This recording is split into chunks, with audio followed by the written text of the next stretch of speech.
A ver, que se supone que tengo que leer eso para que los que no lo han visto, niños 1, 2 y 3 tendrán su clase en el salón de discipulado. Ahí dice, ¿no? Pero era llamar su atención a esto. Ahorita que quiten eso, ya entonces comienzo yo.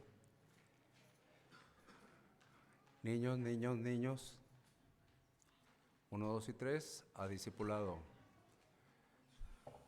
De 4 en adelante, cuarto dice ahí, cuarto, aquí se nos quedan.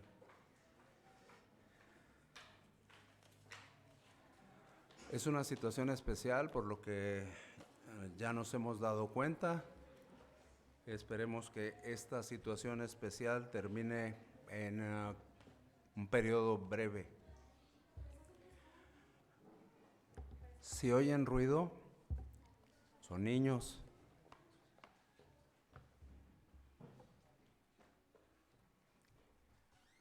Un sonido angelical, ¿verdad? Si oyen un sonido angelical, son niños. Dije ruido, es erróneo. Cualquier sonidito angelical son ellos. Bueno, antes de comenzar, porque se supone que ya debo de comenzar, bienvenida. Nos da mucho gusto que esté con nosotros. Viene con usted, ¿verdad, hermana? ¿Cuál es su nombre? Bienvenida, nos da mucho gusto, puede tomar su lugar, le agradecemos. Nos da mucho gusto que pueda estar aquí, ojalá pueda estar en muchas ocasiones más con nosotros. Le pedimos a Dios porque así sea. Entonces vamos a agradecerle a Dios con una oración para comenzar. Señor Dios, gracias te damos en este momento porque nos das la oportunidad de estar reunidos, nos das la oportunidad de meditar en tu palabra, Señor, de pensar en cada una de las palabras que tú nos has dejado y, Señor, entender el mensaje que tienes para nosotros, porque tienes un mensaje central en esta tarde. Nosotros queremos atenderlo, nosotros queremos hacerlo una realidad en nuestras vidas. Somos limitados, somos, Señor, somos una raza caída, somos pecadores justificados gracias a ti por la sangre de tu Hijo Jesucristo. Pero Señor, queremos pedirte, abre nuestro entendimiento, haznos capaces de comprender el mensaje que tienes para nosotros aquí. Te lo solicitamos en este momento, en el nombre y por el amor de Jesucristo. Amén. Ahora sí, como decíamos hace un instante, vamos a tratar de estar concentrados en la palabra de Dios y vamos a estar en los versículos que hemos leído hace un instante.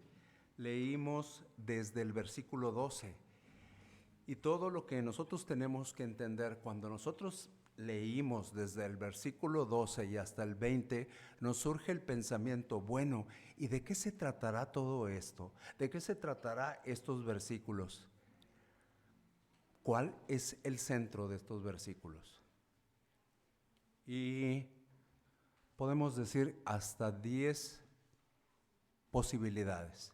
Les voy a presentar una que Dios hizo que yo entendiera. Nosotros tenemos que atender a Dios.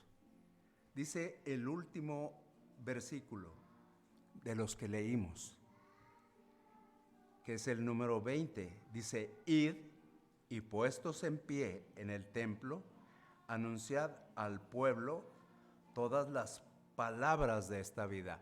Hay 3 palabras aquí muy importantes, todas son importantes porque son la palabra de Dios, pero hay 3 que son muy importantes. 2 me llaman la atención y les llaman la atención también a ustedes. No soy alguien especial como que para que solamente a mí me llame la atención. Hay 2 que son órdenes, que son indicaciones directas. Ve, id, dice propiamente, ve y la otra,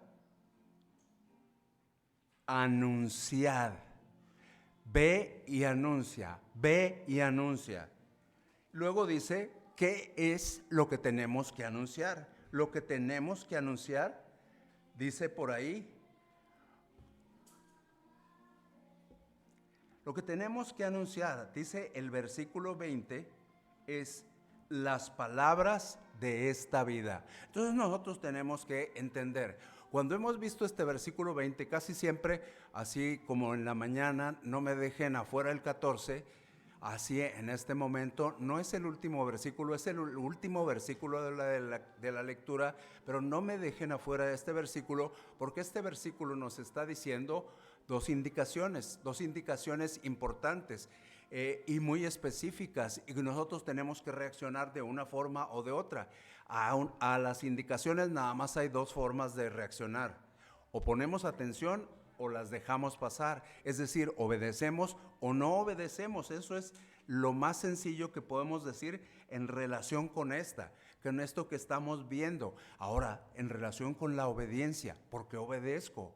¿Qué me está motivando a obedecer la indicación de Dios? ¿Me está motivando que el resto lo hace? ¿Me está motivando la costumbre? ¿Me está motivando el temor? ¿Qué me motiva a obedecer a Dios? Esto es importante, porque nosotros hacemos muchas cosas durante todas nuestras vidas, pero ¿qué me motiva a hacer las cosas? En el caso de cuando Dios me está hablando, debería ser el agradecimiento y el amor a lo que Él hizo, lo que me motivara a obedecerle. ¿Estoy siendo agradecido y amoroso para con Dios? ¿O simplemente estoy medio cumpliendo? Nos podríamos preguntar en este momento, ¿cuál es tu propósito de vida cristiana? Y podríamos agregarle, ¿y qué tal te va con tu propósito de vida cristiana? Algunos de ustedes saben su propósito de vida cristiana. Algunos otros de nosotros no lo sabemos, pero Dios tiene un propósito para nosotros, entonces nosotros tenemos que atenderlo y tenemos que decirle, aquí estoy y estoy dispuesto a hacer ese propósito. Posteriormente, ya iniciándolo, tengo que ir viendo si estoy cumpliendo con lo que Dios me está diciendo. El propósito de vida. El propósito de vida para nosotros como creyentes, nosotros tenemos siempre dos propósitos centrales. Uno lo conocemos perfectamente y voy a tomar los dos de un solo pasaje para que nosotros podamos atenderlos. Se lo saben hasta de memoria, hasta sin abrir la Biblia. Mateo, le pido a Hugo, que sigue siendo Hugo aunque esté al revés, 28, 19 y 20. No hay ningún Hugo, pero él sabe a quién me refiero.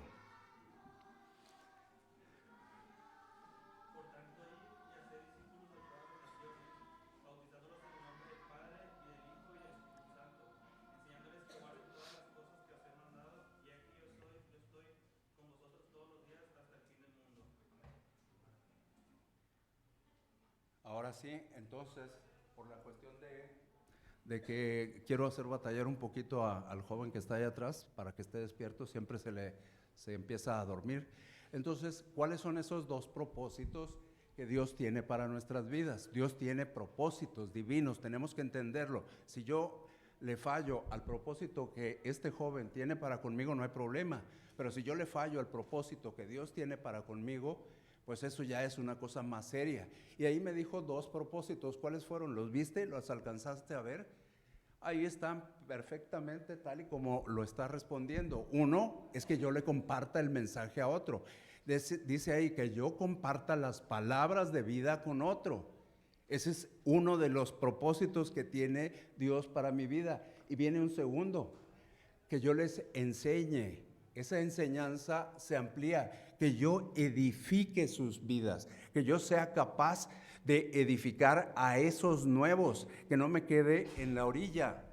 Entonces vamos a estar atentos a esto, enseñándoles que guarden todas las cosas que os he mandado. ¿Entendemos nosotros eso? Y todos correspondemos, claro que entendemos. Si usted me está diciendo, si yo debo entender el objetivo de la iglesia, yo fácil digo, sí lo entiendo. Ahora viene, como siempre, esta cuestión de los de las preguntas. Entender lleva implícito ejecutar. De nada me sirve. ¿Dónde está alguien de esos intelectuales? Acá está el otro intelectual. De nada me sirve entender si no ejecuto. Es decir, ¿qué fruto tengo? No tengo ningún fruto. ¿Qué produzco? No produzco nada. Si todo se queda aquí, encerrado, yo no estoy produciendo nada. Nosotros estamos viendo el libro de los Hechos. El libro de los Hechos es muy peculiar y muy particular. Nosotros lo atendemos, nos encantan las historias que vienen descritas ahí. ¿Y qué nos resulta cuando vemos esta iglesia? Nosotros podemos decir, esta iglesia, a la que le llaman la iglesia primitiva, tenían muchas cosas en común. Y no solamente tenían muchas cosas en común, sino que era una iglesia que se movía y se movía y se movía. Esa comunión los hacía que se cimentaran en Cristo Jesús, que estuvieran fuertemente cimentados en Cristo Jesús. Y siempre a mí se me atraviesan preguntas cuando ya estoy aquí. ¿Estamos firmemente cimentados en Cristo Jesús? Y aquí podríamos decir, yo no sé, meditaba yo hace unos instantes en 4 grupos de personas, no dije creyentes, dije 4 grupos de personas que podemos estar en toda congregación. ¿Por qué mencioné personas y no creyentes? Porque el primero que mencionaba, en el cual meditaba, es los no creyentes que se acercan a la congregación, los no creyentes que tienen 10 años, 15 años y 20 años en la congregación, pero nunca, por cualquier razón, se les ha instruido que reciban a Jesucristo. Ese es el uno. El otro, el grupo de los carnales, así dice la Biblia. No se me queden viendo feo. Así dice la Biblia. Y bueno, me la quieren regresar, la agarro antes de que me la regresen. ¿Soy yo carnal? Eso lo tengo que responder yo, no lo respondan por mí, por favor. Entonces, tenemos que preguntarnos. Otro serían los inmaduros. Y también, ¿soy yo? Ahora sí les voy a compartir. ¿Soy yo inmaduro?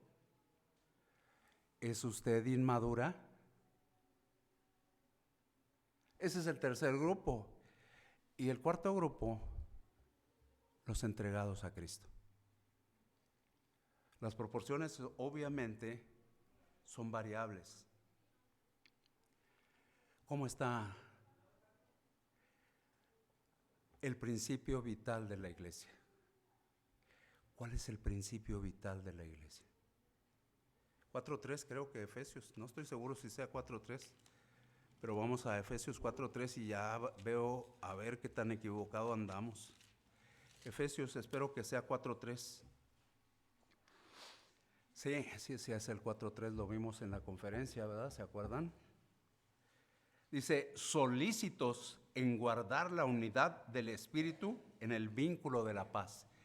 El principio vital de la iglesia es la unidad.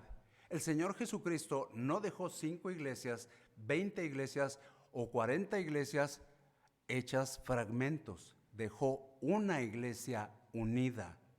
Entonces nosotros tenemos que entender, ese es el principio vital de la iglesia.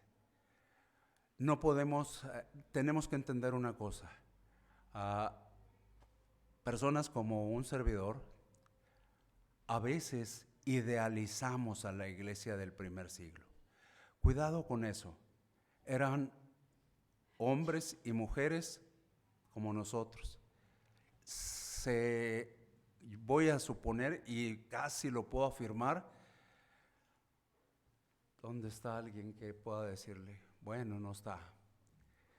Que pudiera, con el joven de atrás que siempre tengo encontronazos, pudiera decir que a lo mejor el joven y un servidor estamos en la iglesia del primer siglo y a lo mejor hay unos 3, 4 que nos acompañan, que no podemos, nos topamos y no podemos ni vernos. pero estaban unidos, estaban juntos, trabajaban en la obra de Dios. El principio vital se ejecutaba. En la iglesia del primer siglo había tensiones, había fricciones, había presiones, o era diferente a nuestra iglesia.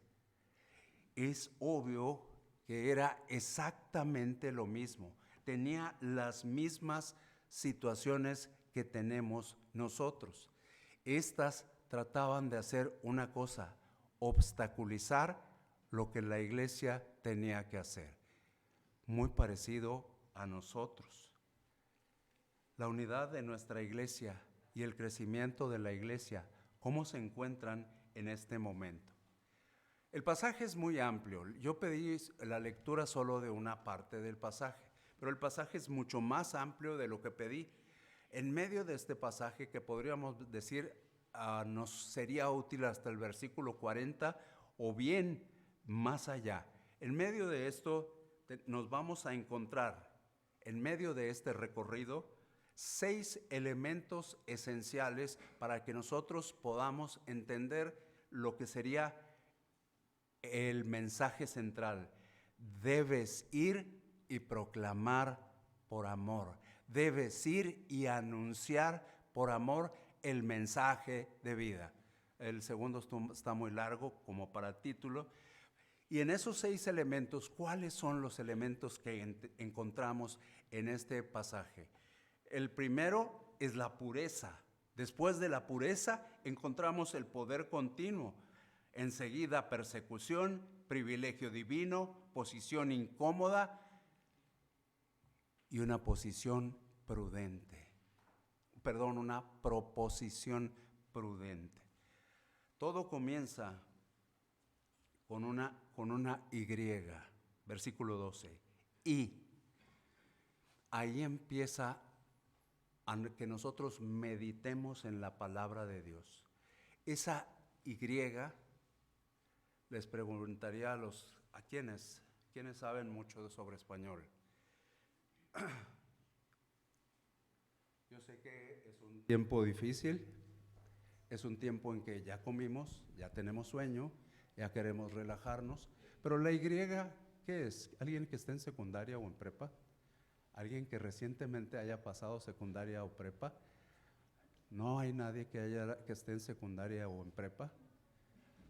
¿De veras? No, ok, bueno, no hay nadie. La Y es una conjunción, ¿qué? ¿Qué tipo de conjunción? Ha cambiado el tipo, el apellido que le dan a la conjunción ha cambiado con el tiempo. Yo llevé hace algunas semanas la secundaria. En aquel tiempo se le llamaba conjunción copulativa. Podríamos decir conjunción de unión, es algo que une con lo anterior. Digo, para que vean que luego los maestros, aquí están 2 y no sé cuántos más habrá, le cambian y nos quieren hacer batallar para que no pasemos en los exámenes, pero nosotros les hemos demostrado que sí podemos. Sí podemos porque Dios está con nosotros. Ahí está la pureza. Y por la mano de los apóstoles se hacían muchas señales y prodigios en el pueblo. Y nosotros nos preguntamos, ¿de dónde nos dice que hay pureza en esa sola conjunción? Porque esa sola conjunción, dijimos, nos lleva a la parte anterior. La parte anterior del capítulo 5 nos la sabemos casi de memoria, porque es una historia muy conocida. Es Ananías y Zafira, y nos acordamos cómo fue la historia de Ananías y Zafira. Cuando eso sucedió, ¿qué pasó en la iglesia? Primero, no me estoy refiriendo a la historia todos nos la sabemos. Ellos querían quedar bien, dijimos, vamos a hacer esto, y nos quedamos con una parte para aparentar. Pero eso al terminar todo el evento, esto le manda un mensaje a la iglesia. Dice, voy a leer, espero 9, 10 y 11. ¿Por qué convinisteis en tentar al Espíritu del Señor? He aquí a la puerta los pies de los que han sepultado a tu marido y te sacarán a ti. Al instante ella cayó a los pies de él y expiró. Y cuando entraron los jóvenes, la hallaron muerta y la sacaron y la sepultaron junto a su marido. Y vino gran temor sobre la iglesia y sobre todos los que oyeron estas cosas. La iglesia entendió, y espero que esto nos sirva a nosotros. Dios está vivo. Dios es real. Dios ve lo que hacemos y lo que dejamos de hacer. Entonces, atendamos a lo que Dios quiere que nosotros ejecutemos. Dios quiere que nosotros seamos obedientes y hagamos lo que Él nos está pidiendo. ¿Qué va a suceder? Sucedieron cosas increíbles porque esta iglesia desarrolló a partir de ese versículo 11, desarrolló dos cosas: desarrolló pureza y desarrolló lealtad hacia el Señor Jesucristo. ¿Somos puros en relación con Jesucristo? Algunos podríamos decir, no como yo quisiera, no como Cristo quisiera, no como cualquier cosa podríamos decir. Pero tenemos hoy una oportunidad de decir, aquí estoy y quiero hacer las cosas como tú deseas, Señor. Yo a este momento veo dos cosas en mi vida, ni modo se las voy a robar. Veo dos cosas en mi vida, un Dios santo y yo. ¿Entendieron lo de un Dios santo y yo, verdad? Esa es la vida cristiana y esa es la vida cristiana para todos. Entonces nosotros tenemos que atender. Pero ¿por qué la iglesia, después de decidirse a ser leal, fue respetada y estuvo en crecimiento? Por eso mismo, porque decidió ser leal y actuar en amor para con Dios, actuar en obediencia por amor para con Dios. Y dice por ahí, por la mano de los apóstoles se hacían muchas señales y prodigios en el pueblo. Dios les dio esa oportunidad y a nosotros también. Nosotros no vamos a andar sanando gente, nosotros no vamos a hacer esas cosas fuera, pero nosotros vamos a hacer cosas más impresionantes que las que hicieron ellos. ¿A qué nos estamos refiriendo cuando hacer cosas más impresionantes? A que nosotros vamos a estar cuando una persona inicia su vida cristiana, cuando una persona ante el mensaje de salvación dice, recibo a Cristo en el corazón. Y empieza un proceso de transformación increíble. Y nosotros estuvimos en el inicio de esa vida cristiana. Señales y prodigios, esas eran otras señales y otros prodigios, pero nosotros podemos estar en una situación tan parecida como esa. Los versículos 13 y 14, de los demás ninguno se atrevía a juntarse con ellos, mas el pueblo los alababa grandemente, y los que creían en el Señor aumentaban más, gran número así de hombres como de mujeres. Y nos parece una contradicción el inicio y la parte final, porque dicen no se atrevían y el otro que se añadían y se añadían y se añadían. ¿Cuál es la parte real? La parte real son las dos, son dos tipos de personas los que están aquí. De los demás, ninguno se atrevía a juntarse con ellos. Esos demás eran los que deseaban seguir con su vida como se encontraba hasta ese momento. Pero hay otro grupo, el pueblo los alababa grandemente. El pueblo los alababa grandemente. Entonces, aquí nos damos cuenta que dice, y los que creían en el Señor aumentaban más y más. Nosotros tenemos que decir, estamos listos para reunir un capital espiritual de ese tamaño. ¿Cómo que reunir un capital espiritual de ese tamaño? Es decir, nosotros de lo que hemos dicho, sometimiento, obediencia, pureza, lealtad. Estamos listos para juntar, reunir un capital espiritual tan importante que realmente sea impactante para nosotros y para los de fuera. ¿Seremos capaces? Bueno, Dios quiere que lo hagamos. Y si Dios quiere que lo hagamos, Él va a poner en nosotros la capacidad para hacerlo, no por nosotros, sino por su Santo Espíritu. La iglesia representaba algo especial en aquel tiempo. Tenemos que volver a ese tiempo, tenemos que volver a representar algo tan especial. ¿Por qué decimos que representaba algo especial? Vamos a algunos pasajes. Aquí estamos, ¿verdad? Todos tenemos Biblia. Hechos 2:47. Alabando a Dios y teniendo favor con todo el pueblo, y el Señor añadía cada día a la iglesia los que habían de ser salvos. A ver, ¿cómo?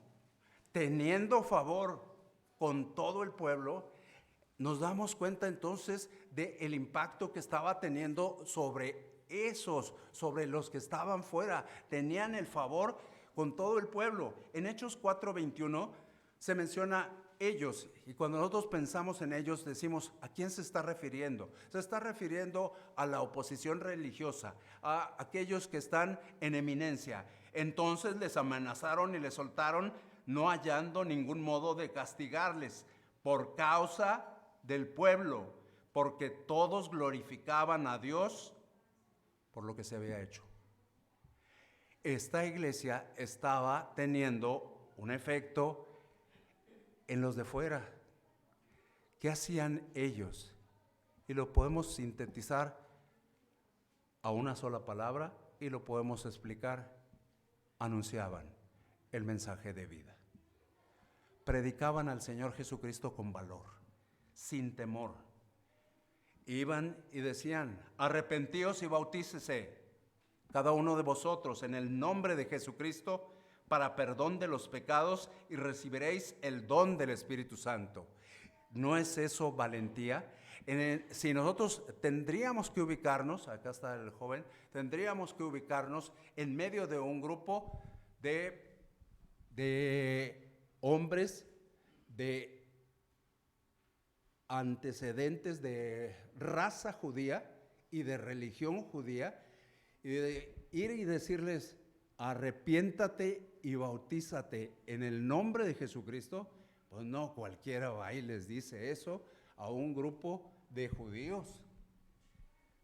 Entonces, por el valor de ellos creció la iglesia. No, porque eran verdaderos creyentes. Eran verdaderos creyentes. Y eso no es de uno, eso es de Dios. Dios es el que nos llevó a alguien a que nos presentara el mensaje. Dios es el que de alguna forma nos convenció. De esas formas que nosotros no podemos entender, pero sabemos que el que convence es el Espíritu Santo, de pecado, de justicia y de juicio. Y nos convenció. Pero nosotros voluntariamente dijimos, sí, le recibo en mi corazón. Solamente su Santo Espíritu nos podía convencer. Y el Señor Jesucristo sabía que necesitábamos el Espíritu Santo. Necesitaba esta iglesia y nosotros también. Os conviene que yo me vaya, porque si no me voy, el Consolador no va a venir a ustedes. Mas si yo me fuere, os lo enviaré. Estamos Juan 16, 7 y 8.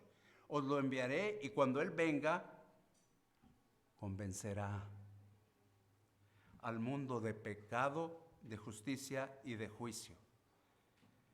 Las iglesias empiezan a crecer, las iglesias crecen, empiezan a tener vida, llenas del Espíritu Santo. Sucedió entonces, está sucediendo hoy. Vimos en estos días una cantidad moderada pero mucho mayor de creyentes a la que habitualmente estamos acostumbrados.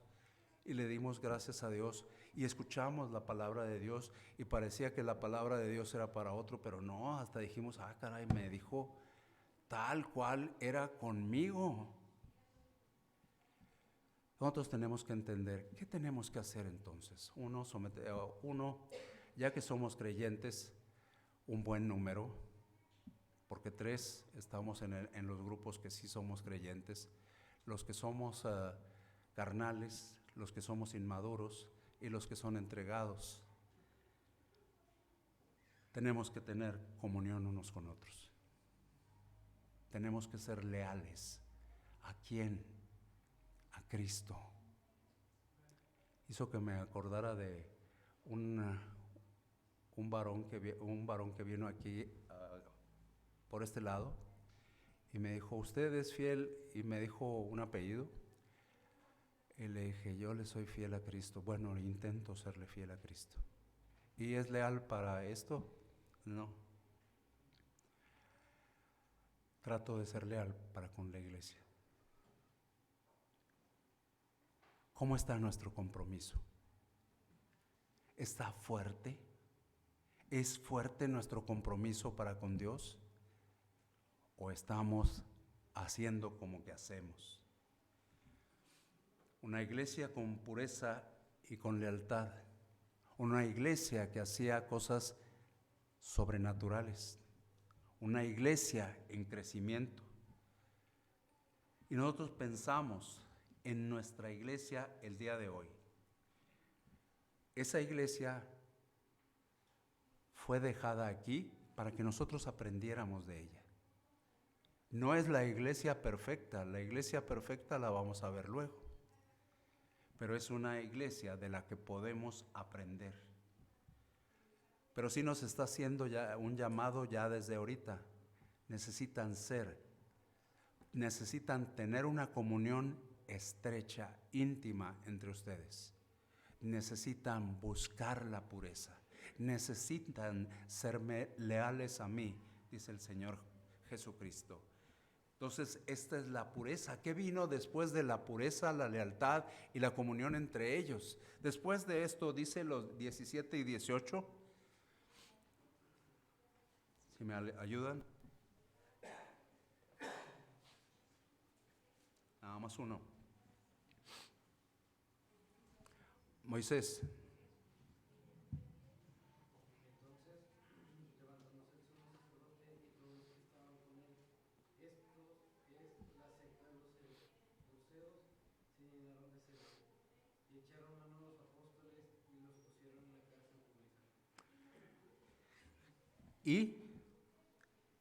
¿Y qué para mí? ¿Es historia? Solamente historia. No es solamente historia, es un mensaje para nuestras vidas actualmente. Tratamos de entender cómo puedo yo aplicar esto a mi vida. Cuando las personas que no pertenecen a la iglesia ven comunión, ven amor, ven pureza, ven lealtad, ¿qué va a suceder? Y ven resultados. Ven resultados porque también el pueblo está con ellos. Entonces, ¿qué es lo que va a suceder con los que no forman parte de la iglesia? Lo que sucedió exactamente aquí. Se provocó una reacción de los de afuera, una hostilidad de parte de ese sistema religioso, maligno de parte del mundo. Las iglesias y los creyentes individuales que están produciendo fruto van a provocar reacciones de parte de los de afuera. ¿Y eso es malo? Digo, porque somos muy dados a tener temor. Pensamos nada más en esta vida, pensamos solo en este tiempo. Y decimos, me pueden regañar en mi trabajo, me pueden decir cosas en la escuela, me pueden decir cosas en el vecindario, pero eso es temporal. ¿Le creo a Dios o no le creo a Dios? Porque Dios nos habla de que esta no es nuestra ciudadanía, que nuestra ciudadanía está en los cielos, de que nosotros aquí somos peregrinos, estamos en tránsito. ¿Le creo o nada más lo estoy escuchando por un lado y me sale por el otro? Entonces, tenemos que entender lo siguiente. Si nosotros estamos haciendo las cosas tal y como Dios nos está indicando, va a haber oposición. ¿Estamos listos para la oposición? Ellos se molestaron enormemente, leyó el joven. El sumo sacerdote y todos los que estaban con él les echaron la mano y los pusieron en la cárcel pública. La oposición no es inactiva, la oposición es activa. ¿Cuándo comenzó la oposición activa? Allá por Génesis, mejor para no dar el dato, porque luego van a investigar de dónde sacó ese dato. Allá por Génesis comenzó la oposición activa. ¿Ha cambiado? Ni tantitito. La oposición sigue. Entonces, ese sistema religioso que controlaba al pueblo tenía temor. Y por eso dijeron, vamos a hacer esto. Así va a suceder con nosotros. Dos preguntas que también surgen. Vamos con Reinaldo, ya que tienes ganas de contestar. ¿De qué estoy hablando?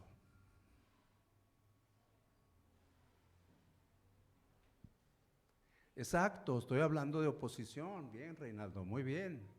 Yo te preguntaría, Reinaldo, ¿en tu vida hay oposición?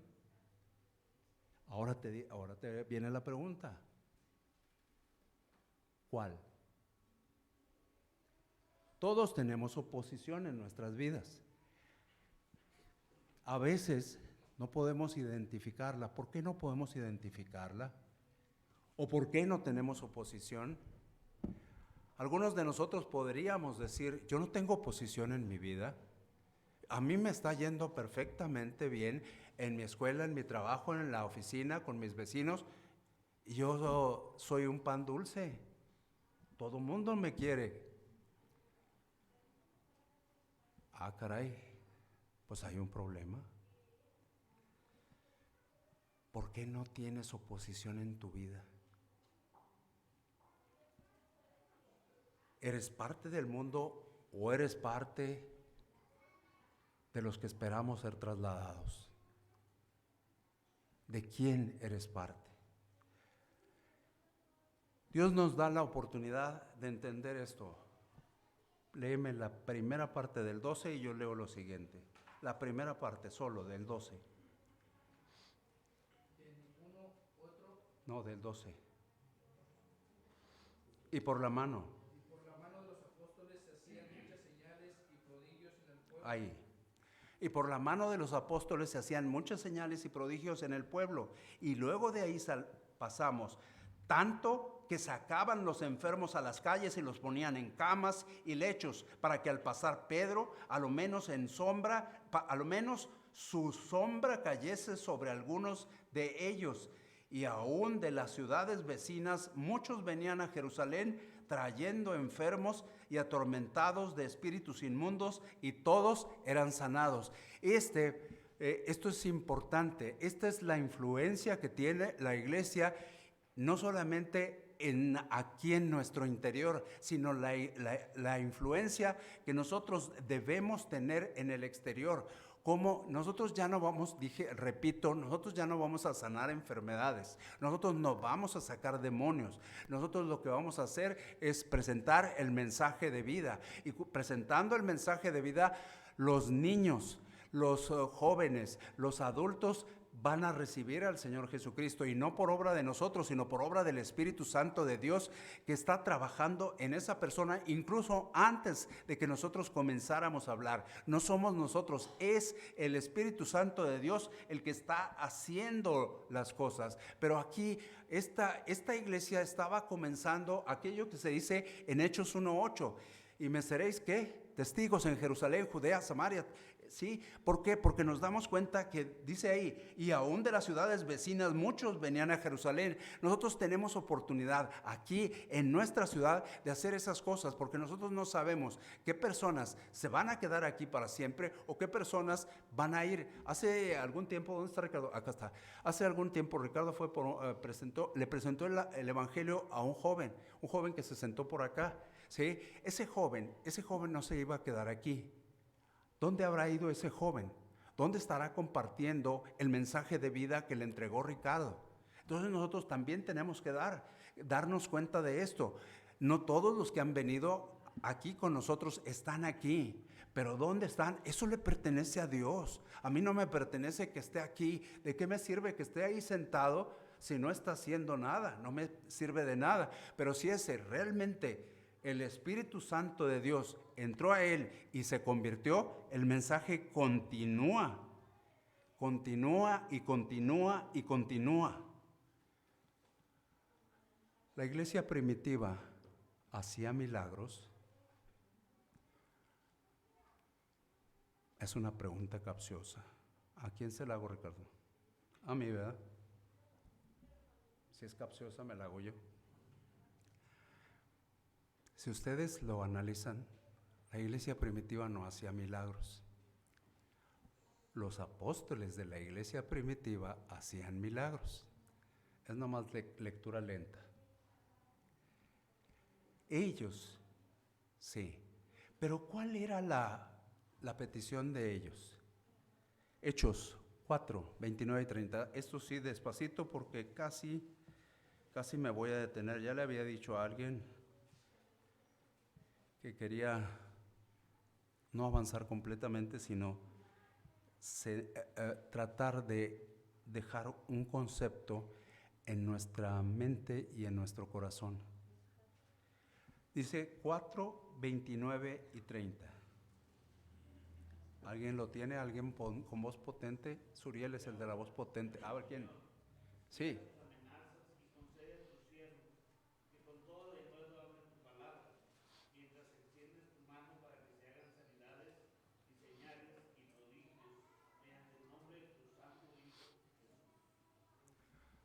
Amén. No, voy a eliminar la palabra. Ibas a utilizar una de las palabras que aprendimos por allá, pero voy a eliminarla. Si nosotros desmenuzáramos la petición de estos hombres, hay una parte esencial, fundamental, primaria, que no cambia. El resto es secundario. La parte esencial, básica, fundamental y primaria es esto: concede a tus siervos que con todo denuedo hablen tu palabra. Ese es el centro. Vinieron junto con el favor de Dios hacia sus siervos, vinieron otras cosas. Están aquí, sanidades, señales y prodigios, están aquí. Pero el centro es hablar la palabra de Dios. Yo quiero ser obediente a Dios. Y aquí creo que la gran cantidad de los que estamos aquí queremos ser obedientes a Dios. Nos vemos obstaculizados, pensamos en mi tiempo, mi trabajo, mi familia, y damos una lista larguísima. Nada más mencioné 3 porque es un buen número, pero es suficiente. Mencioné esas 3. Pero todos queremos aquí obedecer a Dios. Todos. ¿Qué nos está indicando Dios para que nosotros podamos obedecer en esta petición del número 20? Ve y anuncia. Ve y enseña. Ve y comparte el mensaje de vida. Nos está pidiendo cosas importantes. Uno, lo dijimos, delante de Dios tenemos que buscar la pureza. Delante de Dios, no delante de los jóvenes, no delante de los varones, delante de Dios. Yo tengo que buscar la pureza. Además de esto, tengo que entender que no solamente es la pureza la que necesito. Necesito también el poder continuo de Dios en mi vida. ¿Cómo voy a yo recibir ese poder continuo de Dios? Necesito pedírselo, pero necesito que las condiciones de mi vida sean adecuadas para yo recibir el poder continuo de Dios. Yo me voy a disponer, me voy a someter al Espíritu Santo y que el Espíritu Santo haga con mi vida conforme Él decida. ¿Va a haber oposición? ¿Va a haber persecución? Es posible que sí experimente ese tipo de cosas. Pero tenemos que recordar, no es lo que Dios me prometió. Dios me prometió, ¿dónde está? No está el joven. Luego lo quemo. Dios me prometió una mansión, una morada, y no está aquí. Es decir, no es la del TEC, una morada celestial. ¿Le creo a Dios? ¿Estoy dispuesto a ser obediente? ¿Estoy dispuesto a cubrir los requerimientos que me está pidiendo aquí? Solamente es la primera parte, pero nosotros tenemos que entender, hay que cubrir lo que Dios pide. Si me permiten, les voy a pedir, vamos a tener una oración, vamos a meditar en lo que hemos escuchado. Señor Dios, tú nos conoces perfectamente, nos conoces en nuestro interior. Intentamos aparentar una cosa, pero Señor, tú te das cuenta de cómo somos, de qué somos y cómo somos. Hace un instante se dijo que aquí hay quienes tienen 15, 20, 25 años o más, y en este momento entrarían o entraríamos en el grupo de los incrédulos. Ahora, a este grupo, tú nos das una oportunidad hoy. Me estoy ubicando con el grupo para que nosotros entendamos el mensaje de Dios. Dios tiene un mensaje para aquellos que, a pesar de tener mucho tiempo en la iglesia, no tenemos a Cristo en el corazón. Necesitamos meditar en esto. Compartimos el mensaje de salvación, compartimos el mensaje de vida. Dios, gracias porque nos das esa oportunidad. Y en este momento yo te quiero decir, ¿habrá aquí alguien que no te tenga como salvador de su vida? Yo sé que hay posiblemente uno para quien tú no eres el salvador de su vida. Tú nos hablas que entre el pecador y tú, Señor Dios, hay una brecha muy grande. Esa brecha grande es el pecado, y ese pecado nos separa eternamente de ti, Señor Dios.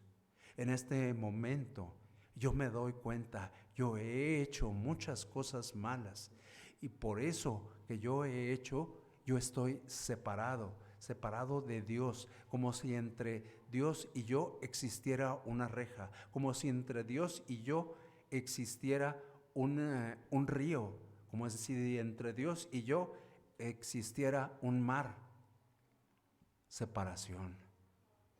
Y dices que todos hemos pecado, pero también nos recuerdas que cuando nosotros nos comportamos mal, hay una consecuencia, y esa consecuencia es la muerte, pero la muerte espiritual, el permanecer eternamente separados de ti.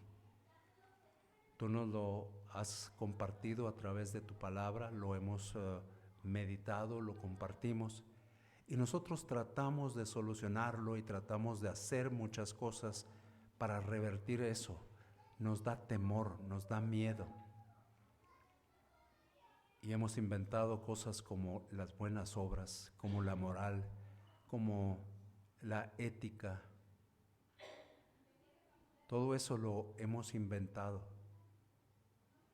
Y nos hemos dado cuenta al final de todo ello, también hemos inventado las religiones humanas. Y al final esto no alcanza. Tenemos que volver a tu palabra y darnos cuenta de que tú tienes un plan. Recordamos la cruz del Calvario, recordamos a los dos hombres que murieron junto a tu Hijo, nuestro amado Señor Jesucristo, y cómo al principio, cuando llegaron a ese lugar, los dos le injuriaban. Sin embargo, dice otro evangelio, que posteriormente a esto solamente uno injuriaba a Jesucristo. Posiblemente solo pensaba en la vida física. Y le decía, si eres quien dices que eres, sálvate y sálvanos. El que dejó de injuriar se dirige al otro ladrón y dice, nosotros estamos aquí por el mal que hicimos. Ningún mal hizo. ¿Has hecho pecado en tu vida? Todos lo hemos hecho. ¿Reconoces que eres pecador? ¿Te arrepientes de eso? Eso fue lo que hizo el ladrón que dejó de injuriar. Y Jesucristo le dijo, hoy estarás conmigo en el paraíso. Hoy estarás conmigo en el paraíso. El hombre no fue a una iglesia, el hombre no se compró una Biblia, el hombre no se bautizó, el hombre no regresó a la sinagoga. El hombre reconoció que era pecador, se arrepintió de sus pecados y confió en ti, Jesucristo. A quienes me estoy dirigiendo, ¿nunca has hecho esto? Si tú nunca has hecho esto, reconocer tu pecado, arrepentirte de él y confiar en Cristo, yo te invito a que en este momento tú con Jesucristo le digas, yo quiero reconocerte hoy. Y te pido, levanta la mano para que uno de nuestros hermanos se acerque a ti. Reconozco que soy pecador, me arrepiento de ello y deseo confiar en Jesucristo. Deseo confiar en ti, Señor Jesucristo. ¿No has hecho eso nunca? Ya lo hiciste. Gracias a Dios. Viene para nosotros la siguiente parte. Si todos somos creyentes, ¿por qué mi vida está repleta de carnalidad?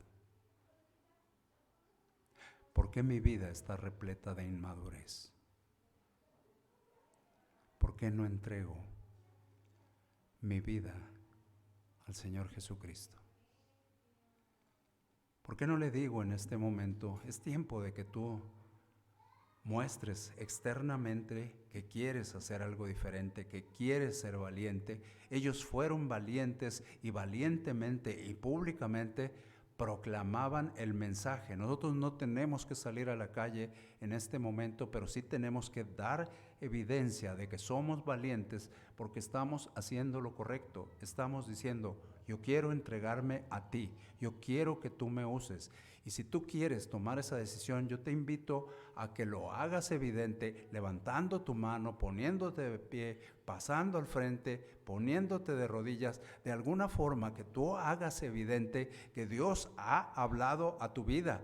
Los que estamos al frente, estamos y dejamos de estar, pero Dios siempre está aquí. Deseas hacer evidente que Dios te habló, hazlo. Amén. Gracias por ese deseo expresado. Gracias por eso que Dios está diciendo. Necesito entregar mi vida entera. Necesito muchas cosas. Necesito demostrar que mi camino está siendo cambiado, mi camino está siendo transformado por ti, Señor, y ahora me comprometo a ir dando los pasos necesarios, pero principalmente a dar el mensaje de salvación de que tú, Señor Jesucristo, diste tu vida por mí, por tu misericordia, hemos sido perdonados.